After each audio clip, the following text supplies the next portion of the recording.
শীতের ডিনারে হোক কিংবা সকাল দুপুরে রৌদ্রে পিঠ লাগিয়ে এর থেকে কমফোর্ট ফুড কী বা হতে পারে। এর জন্য কয়েক রকমের ডাল, 2 টেবিল চামচ গোবিন্দভোগ চাল একসাথে ভালোভাবে ধুয়ে নিতে হবে। কড়াইতে সর্ষের তেলে কিছুটা নুন হলুদ দিয়ে ফুলকপি ভেজে নিতে হবে। প্রেসার কুকারে সর্ষের তেলে গোটা জিরে ফোড়ন দিয়ে তার মধ্যে রং বেরঙের কয়েক রকমের সবজি, পেঁয়াজ, কাঁচা লঙ্কা, আদা কাঁচা লঙ্কার পেস্ট দিয়ে একটু কষিয়ে নিতে হবে। রেগুলার গুঁড়ো মশলা, জিরে, ধনে, হলুদ, লঙ্কা, আদার পেস্ট সবকিছু দিয়ে নেড়ে চেড়ে আগের থেকে ধুয়ে জল ঝরিয়ে রাখা চাল ডাল দেওয়ার পর ডুমো করে কাটা ক্যাপসিকাম, ভাজা ফুলকপি দেওয়ার পর উষ্ণ গরম জল দিয়ে দিতে হবে। মানে যে পরিমাণ চাল ডাল তার দ্বিগুণ পরিমাণ গরম জল দিয়ে ভালো করে মিক্স করে প্রেসার কুকারে 2টো হুইসেল দিয়ে সিদ্ধ করে নিতে হবে।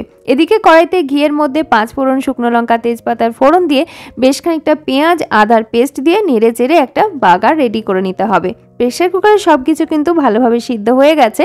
এদিকে ফোড়নও রেডি। ফোড়নটা দিয়ে দিলাম, দিয়ে দিতে হবে উপর থেকে ফ্রেশ কুচানো ধনেপাতা। শেষে 1 চামচ ঘি দিতে কিন্তু ভুলো না। ভালো করে মিশিয়ে নিলেই রেডি। এবারে আর কি, গরম গরম পরিবেশন করো। সকালের ব্রেকফাস্টে হোক, দুপুরে কিংবা রাত্রে ডিনারে, সব ক্ষেত্রেই গরম গরমই ভালো লাগে। সাথে যদি থাকে বেগুন ভাজা আর ডিম ভাজা, আর তো কোনো কথাই হবে না। তবে আমি রেখেছি সিদ্ধ ডিম। কার কার প্রিয় অবশ্যই জানিও।